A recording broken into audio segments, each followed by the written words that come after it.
지금으로부터 약 2000년 전 예수님께서 베들레헴에서 태어나시기 약 1년 6개월 전 유대 땅의 사가랴, 시작, 사가랴, 일본말로는 자카리아, 시작, 자카리아, 사가랴, 자카리아라고 이름하는 한 사람이 있었습니다. 이 사가랴 혹은 자카리아라고 하는 이름의 뜻은 뭐냐면은 여호와께서 뭐 해 주신다? 기억해 주신다. 기억하신다. 라는 이름이니까 좋은 이름입니다. 그죠? 네, 좋은 이름. 사가랴라는 이름. 이 사람에게 부인이 있었는데 그 부인의 이름은 엘리사벳, 시작, 엘리사벳이었습니다. 이 두 사람은 다 하나님의 말씀에 어찌하든지 순종하면서 하나님의 뜻대로 살고자 애쓰는 의로운 사람이었지요. 성경은 이 두 사람에 대해서 이렇게 얘기합니다. 누가복음 1장 6절 제가 읽어볼게요. 사가랴와 엘리사벳에 대한 하나님의 평가입니다. 뭐라고 말씀했느냐?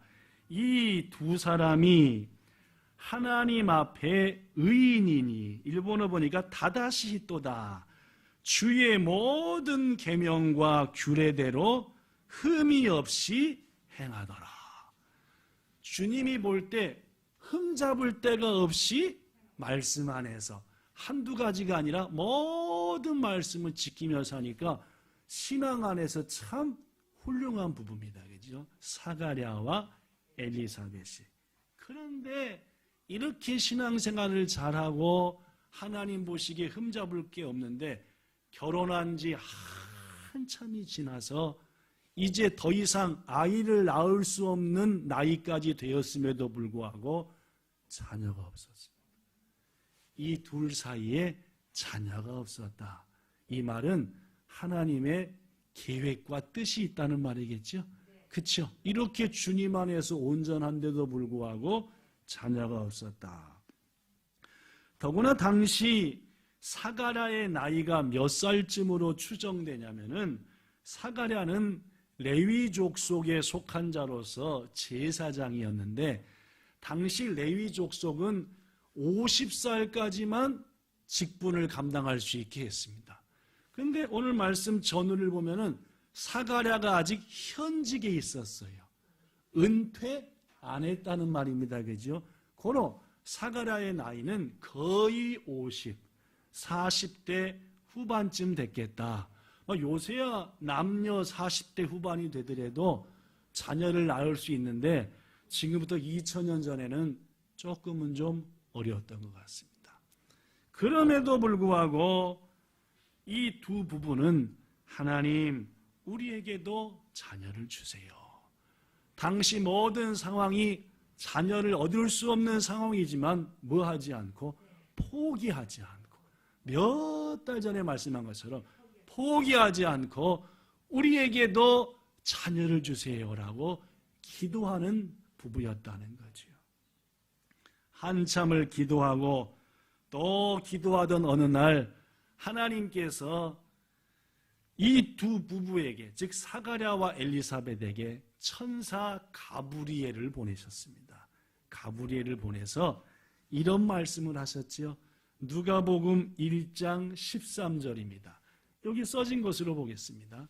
자녀를 위해서, 사명을 위해서 기도하던 사가랴와 엘리사벳, 그 중에 사가랴 남편에게 천사가 나타났습니다. 13절, 사가랴여 무서워하지 말라. 너의 간구함이 뭐했다? 틀렸다. 역시 기도는 헛것이 아닙니다. 그죠? 네 아내 엘리사벳이 너에게 아들을 낳아주리니 그 이름을 뭐라고 하라? 요한이라고 하라. 아예 이름까지 말씀해 주십니다. 14절에 보니까 너도 기뻐하고 즐거워할 것이요, 낳은 아들 때문에 너 말고 많은 사람들도 그의 태어남을 기뻐할 것이니 이유가 있어요. 15절, 그 이유는 그가 주님 앞에서 큰 자가 되며 모태로부터 뭘 받아? 예, 엄마 뱃속에서부터도 성령 충만이 가능하다는 거죠.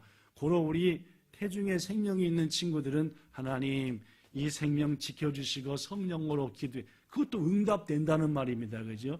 모태로부터 성령 충만하여 16절 시작.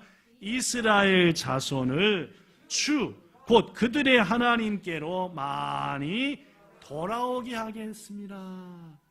이런 일을 감당하는 아들을 네가 낳을 거니까 이름을 뭐라고 불러라? 요한이라고 해라. 그렇습니다, 여러분.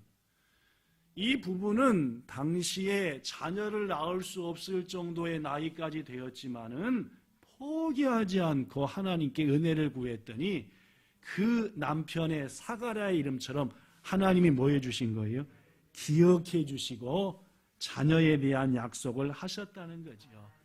이 자리에 함께한 성도 여러분, 방송을 통해 보시는 모든 성도 여러분들 포기하지 말고 하나님 앞에 간절히 구하셔서 기억해 주시는 하나님의 은혜를 통해 응답받으시기를 축복합니다. 그로부터 10달이 지났습니다. 뭔 일이 생기죠? 그렇죠. 10달이 딱 지나니까 예 하고 드디어 엘리사벳의 배에서 한 아들이 나왔습니다. 사가랴는 가족들이 이래저래 말이 많았지만 누구 말씀에 순종하여, 그렇죠, 천사 가브리엘을 보내서 누구라고 하라 이름을? 요한이라 해서 요한이라 이름했습니다. 요한이라고 하는 헬라어 원문은 요한넨이란 뜻이고, 요한넨이 정확한 발음이고, 히브리어로는 따라합시다. 예호하난. 시작. 예호하난. 뜻이 뭐냐면은 자비로우신 하나님, 자비하신 여호와 하나님. 이게 요한, 예호하난이라는 뜻입니다. 좋은 뜻이죠? 자비로우신 하나님이다. 우리 교회도 요한이라는 이름을 가진 친구가 있는데, 그죠? 자비로우신 하나님이란 뜻을 가진. 오늘 본문은 그 요한이 태어난 지 며칠째에? 며칠이요? 네, 8일째에. 이게 가려서 안 보여요. 며칠째? 8일째에. 자, 이스라엘 사람들은 아들이 난 지 8일이 되면 뭘 했지요? 물론입니다. 하나님이 이스라엘의 조상인 아브라함 때부터 명령해서 남자 생식기에 가장 끝에 표피를 자르는 할례, 요새로 말하면 포경수술 비슷한 거, 할례를 했죠. 그 할례를 한 날 너무너무 기뻐했어요. 사가랴가 말입니다. 그죠? 그때에 하나님의 성령이 아버지 위에 충만히 임해서 성령 충만한 가운데 아버지 사가랴는 아들 요한을 축복합니다. 아들 요한의 인생을 축복하죠. 그게 오늘 본문의 얘기입니다. 자, 오늘 어린이 주일이죠. 그래서 저는 오늘 이 말씀을 어떤 마음으로 준비하게 됐냐면은, 사가랴가 성령의 은혜 가운데 자기 아들에게 축복을 했더니 그대로 이루어졌거든요. 그것처럼 여러분과 저도 아버지 사가랴, 어머니 엘리사벳이 어떠한 마음으로 자녀에게 복을 빌었는지를 살펴보면서 이번 한 주간 오늘부터 포함해서 자녀들을 이렇게 축복하셔서 후손들에게 이렇게 복을 비셔서 여러분들의 후손도 오늘 받은 요한의 은혜를 더불어 같이 누리고 더 풍성하게 누리게 되기를 예수님 이름으로 축복합니다. 자, 그렇다면 사가랴는 느지막이 얻은 아들 요한을 어떻게 축복했느냐? 오늘 본문을 보면은 세 가지로 복을 빌었습니다. 세 가지로 예언하며 축복했죠. 꼭 그대로 될 것이다 라는 소망을 가집니다. 자, 첫 번째 뭘 축복을 했을까요? 읽어보죠. 첫 번째, 시작. 하나님께 감사 찬송하는 삶을 살도록 축복했습니다. 누가복음 1장 68절에 보니까 찬송하리로다 주 이스라엘의 하나님. 사정이 있어서 사가랴가 몇 달 동안 말문이 막혔었는데 말문이 터지자마자 하나님을 찬송하더니 이제는 아들이 할례를 받고 하나님의 은혜 가운데에서 아름다운 모습을 보고 다시 한번 성령 충만하여 하나님을 찬송했다라는 말. 뭐 때문에 감사하며 찬송했을까요? 저 같은 사람에게도 귀한 자녀를 주셔서 감사합니다. 이렇게 찬양했죠. 그 마음으로 찬양했습니다. 그렇죠? 사랑하는 이 자리에 함께한 성도 여러분, 여러분들 가정에도 자녀가 있으시고 자녀를 낳지 않은 분들은 영적으로 인도한 자녀들이 있을 텐데 여러분 그분들을 이번 주간 바라보면서 혹은 안아주면서 혹은 기억하면서 사가랴의 마음으로 감사하며 축복하시기를 축원합니다. 하나님께서 인간을 창조한 다음에 이런 말씀을 하셨습니다. 창세기 1장 28절에 복을 주시며 말씀하기를 생육하고 번성하여 땅에 뭐하라? 충만하라 라고. 사랑하는 성도 여러분, 그렇습니다. 우리가 자녀를 낳는다는 것은 하나님의 말씀에 생육하고 번성하라 라는 걸 볼 때 축복인과 동시에 사명인 겁니다. 우리가 자녀를 낳고 영적인 자녀를 낳고 후손을 가지게 되었다는 것은 하나님의 금방 그 말씀 창세기를 보면은 사명인과 동시에 복이다라는 말입니다. 그러므로 사가랴는 이 나이 먹은 이 나이에 우리의 기도를 응답하사 자녀를 주신 하나님께 막 감사 찬송을 드린 거예요. 더구나 그것은 그 자녀에게 감사 찬송하는 삶을 살도록 축복하는 것 같습니다. 여러분, 오늘도 이번 한 주간도 집에 가가지고 말입니다. 우리 엄마 아빠 야나기 집사님하고 오 집사님이 세입가를 붙잡고 하나님 이런 멋지고 귀한 딸을 주셔서 하면은 일단 하나님도 기쁘시겠지만 누구도 기쁘겠어요? 딸내미가 기쁘겠죠, 그죠? 그러면서 우리 부모님은 나로 인하여 뭐 하시는구나? 감사하고 기뻐하는구나. 그 다음은 자기도 모르게 자기의 지금부터의 삶이 뭐가 되는 거예요? 자기도 감사하고 찬송하고 기뻐하는 삶을 살게 된다는 말입니다. 맨날 빌어먹을 놈 뭐할 놈 하면은 자녀들이 뭘 배워요?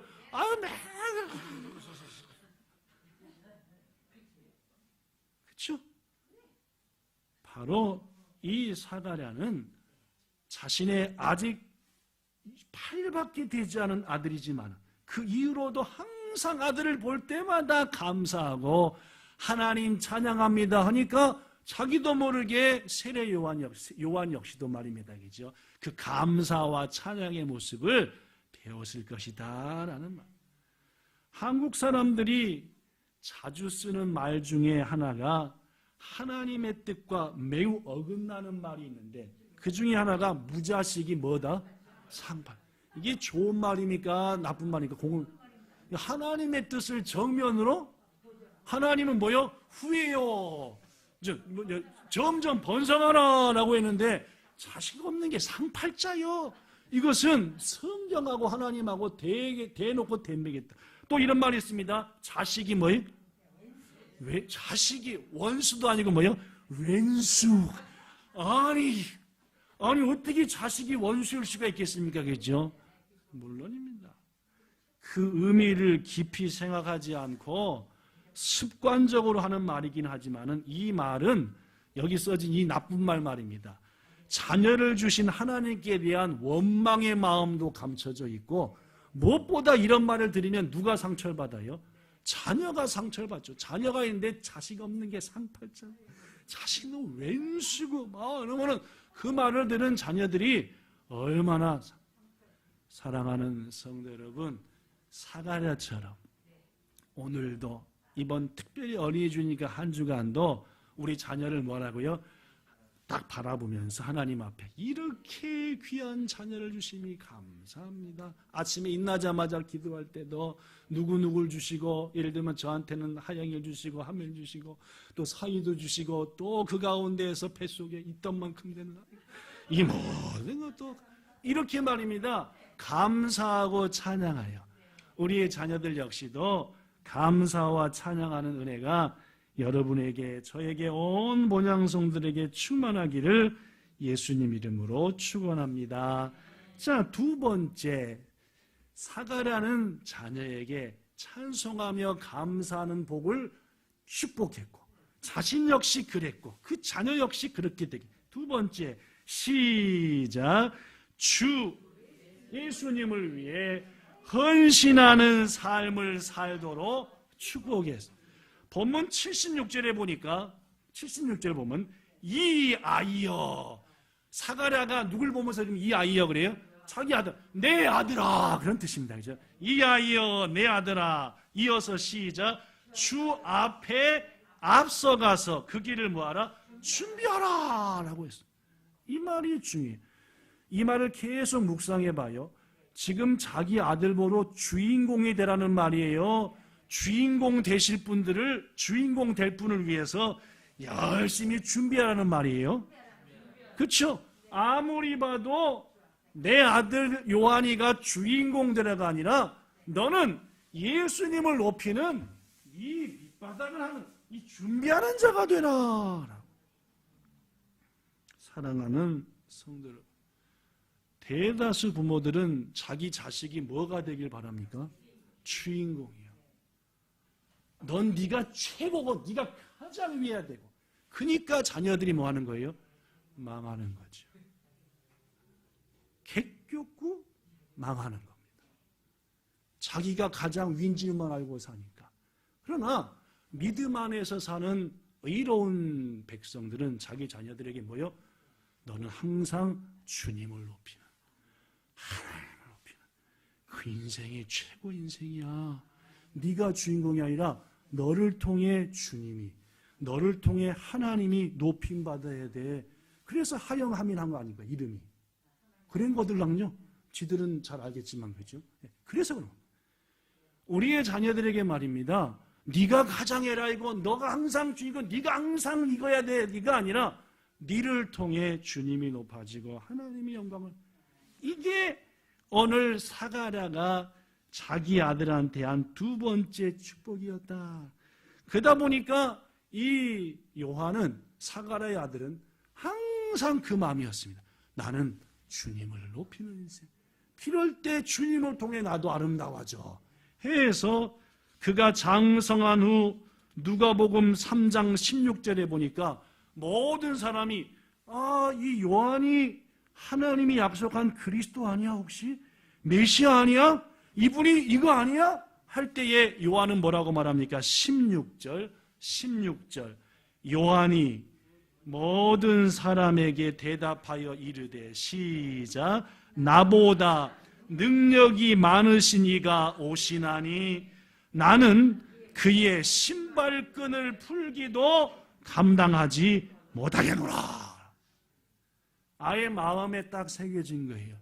내가 최고가 아니라 내보다 더 나를 통해 높임 받으실 예수님, 그분이 계시다라는, 그런 누가 네가 에라이야 아니야, 나가 아니라 내보다 뒤에 오시는 그분이 이지방 에라이니까 라고 철저하게 주인공이 아니라 주인공을 높이는 삶, 그 삶을 살도록 축복했다는 말입니다. 사랑하는 여러분, 우리 또한, 우리 자녀들 또한 우리 인생의 주인공이 돼서는 안 되는 겁니다. 여러분, 우리 자녀들이 주인공이 아니라 우리를 통해서 예수님이 높이고 예수님만이 주인공 되시는, 그래야만이 우리의 인생도, 우리의 자녀의 인생도 복되고 아름답다는 말이지요. 자기가 주인공으로 살았던 사도 바울, 그러나 그가 깨우쳤거든요. 예수님을 만나고. 그래서 깨우친 바울은 이렇게 말합니다. 로마서 14장 7절과 8절. 우리 중에 그 누구도 자기를 위하여 사는 자도 없고 자기를 위하여 죽는 자도 없다. 그러면 너희는 뭘 위해 살고 뭘 위해 죽냐? 8절 시작. 우리가 살아도 주를 위하여 살고 죽어도 주를 위하여 죽나니 그러므로 사나 죽으나 우리가 주의 것. 이게 바울의 고백이고 아버지 사가랴의 고백이었으며 요한의 고백이었고 여러분과 저의 고백이 되어야 한다라는 말입니다. 네가 주인공 되지 말고 오직 너를 통해 주님만이 나타나게 해라 라는 말입니다.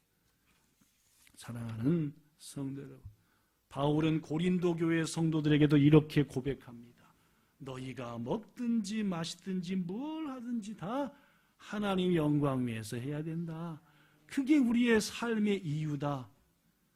요한도 재차 고백하지요. 요한복음 3장 30절 그는 뭐 해야 되겠고 나는 뭐하여? 자기 제자들이 전부 다 예수님께 가더라도 예수님은 나는 세례 요한처럼 예수님을 주인공으로 높이는 인생을 사는 자녀로 양육하는 그런 자녀가 되도록 축복하는 여러분과 저 본향의 모든 부모들 되시기를 예수님 이름으로 축복합니다. 세 번째, 오늘 본문에 사가랴는 세 가지로 자녀에게 축복했는데 세 번째는 뭘까요? 자, 읽어봅시다. 셋째, 시작. 이웃과 사람들을 섬기는 삶을 살도록 축복했습니다. 본문 77절에 보니까 77절 여기 써진 거 보니까 주의 백성에게 그 죄사함으로 말미암는 구원을 알게 하는 인생이 되게 하소서. 주님을 떠난 백성들에게 주님 안에 돌아와 구원받게 만드는 그런 일을 감당하는 아들이 되게 하소서. 이게 아빠 사가랴가 요한한테 한 세 번째 축복이었습니다. 바로 무슨 말입니까? 사람을 위해서 살라는 거죠.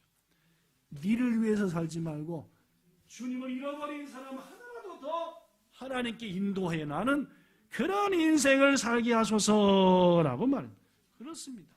사가랴는 아들에게 요한에게 자기 높임이 아니라 사람들을 높이고 사람들을 살리는 이 인생. 돈 벌어서 뭐 하자? 남 줘라. 그 말. 배워서 어떡하라? 남에게 유익을 줘라. 이게 지금 사가랴가 요한에게 가리킨 진리고 성경의 진리고 이게 하나님의 뜻이다는 말.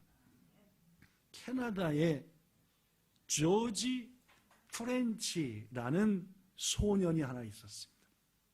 이 소년은 날 때부터 소아마비였습니다. 요새는 소아마비 걸린 사람들을 잘 못 보는 것 같은데 제가 어릴 적만 해도 저희 반에도 꼭 이렇게 된다든지 그죠? 이렇게는 손이나 발이 굽어져서 잘 걷지 못하고 자꾸 넘어지는 소아마비 친구들이 제 기억에도 몇 명 저희 반에 있었던 기억들이 생각이 납니다.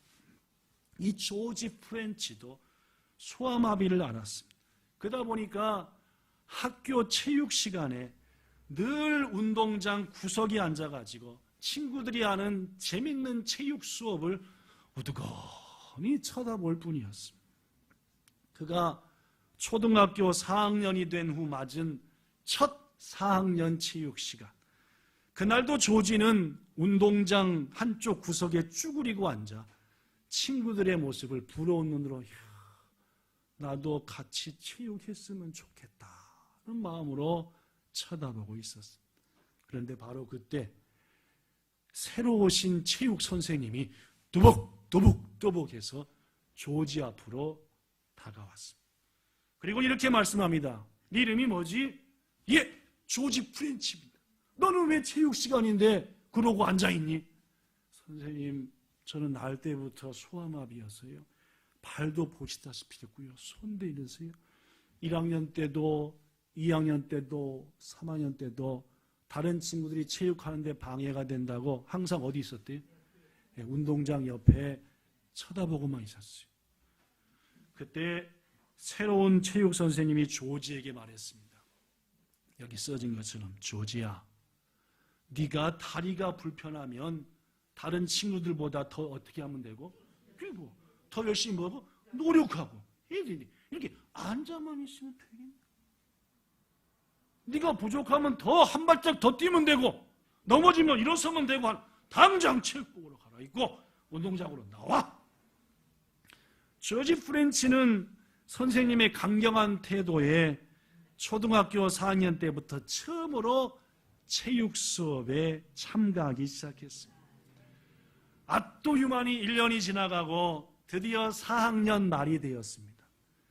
캐나다의 조지 프렌치가 다니는 학교는 매년 말에 운동회가 열렸습니다. 운동회가 열린 그 얘기죠.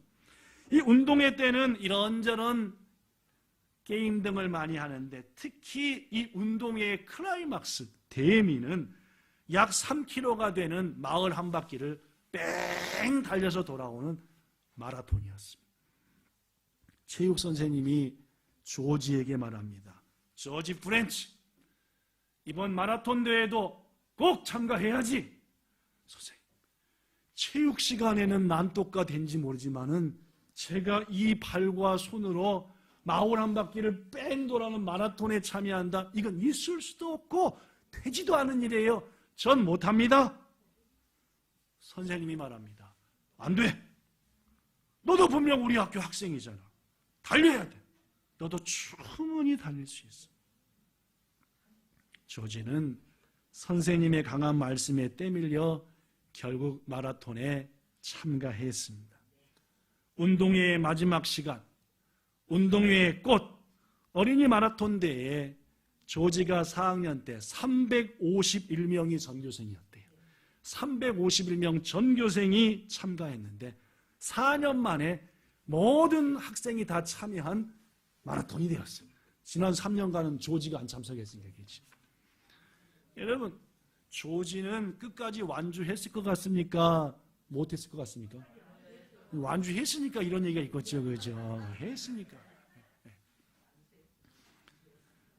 조지 프렌치는 끝까지 완주했고, 더구나 351명 중에서 350등으로 올인했습니다. 조지 프렌치는 너무 기뻤습니다. 첫째는 뭐가 기뻤고, 다 뛰었다는 게 기뻤고, 더 기뻤던 것은 뭐요? 꼴찌가 아니었다. 당연히 꼴찌일 줄 알았는데 꼴등이 아니라 자기 뒤에 또 하나가 있었다는 거, 너무너무 기쁜 거예요. 생전 마라톤은 처음 뛰어봤는데 자기는 못 뛰고 인생 사는 줄 알았는데 당당하게 뛴 것도 기쁘고 꼴등도 아니었다는 거예요. 조지는 그날 이후 달리기에 자신감을 가지게 되었습니다. 내가 꼴찌가 아니었다. 나도 뛸 수 있다. 매일 시간만 있으면 뛰었습니다. 그러다 보니 다른 운동들도 무서움, 두려움이 서서히 사라지고 하게 점점 재미. 여기 써진 것처럼 이제 조지에게는 먼 다리가 어떤 방해도 되지 않았습니다.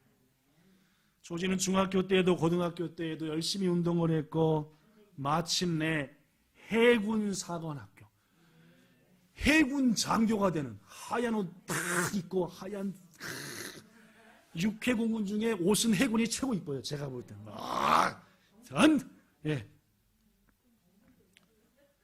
해군 사관학교를 졸업한 후 해군 장교로 복무하게 되었습니다.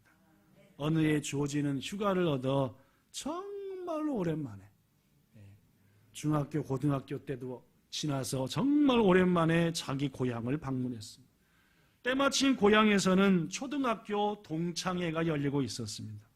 이미 어른이 된 친구들은 이 테이블 저 테이블 모여서 옛날 이야기로 꽃을 피웠습니다. 야, 그때 이랬지 저랬지 말이냐. 그런데 조지가 앉은 테이블에서 초등학교 4학년 때의 운동 얘기가 나왔습니다. 뭔 운동입니까? 조지가 처음으로 마라톤 대회에 참여했던 그 운동회였습니다. 조지는 그 자리에서 자기가 꼴등을 하지 않게 되었던 사연을 듣게 되었습니다. 자, 뭔 사연인지 한번 들어봅시다. 그죠?